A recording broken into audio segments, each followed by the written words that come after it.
Like you get like, I would like the style like Juice WRLD, somebody like emo rap. When people would say, I can hear almost like a rock sound in your music. Hell yeah, and I sure got like, it's crazy you say that because I sure got like something close to like some grunge rock on my next album and shit. But yeah, I sure mess with that because growing up, I sure never really first got introduced to hip hop till I was like, honestly, like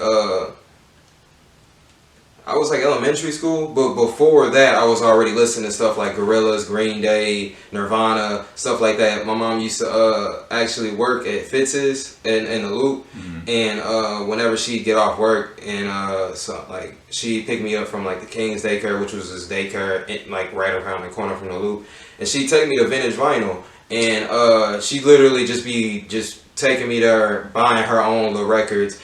And then like this is like 2001 type stuff. This is like 2002, 3, 4. But basically, yeah, she just be like, yeah, pick something out, and I just go straight for the stuff that look cool to me, and then go home and there'd be some rock music. So I'm just not scared of that type of style. I wouldn't say I'm too much like emo, like Juice WRLD and all that though. But yeah, I do mess with like the heavy guitars and the heavy drums and just like being able to give it that energy that hip hop usually doesn't really accept that well. Like, because most people just want you to either be monotone.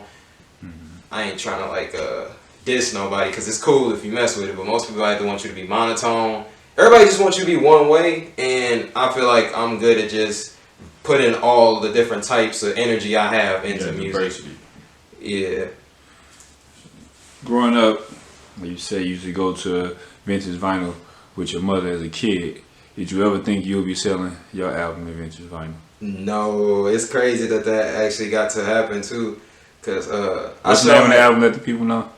The name of the album that was sold there, I sold copies of Noragami in there, and then I sold copies of Tales of F-note 1 in there. I actually had them both in there at the same time, and they both sold out, and it was just like 15 copies a piece in there. And I was working at Ben and Jerry's at the time, so I would literally just be like, all the young people that walk in and just be kind of lollygagging. I'd be like, hey, you mess with music? Yeah, I make music, blah, blah, blah. And they'd be like, oh, where can I buy it? And I'd be like, literally right down the street of Vintage Vinyl.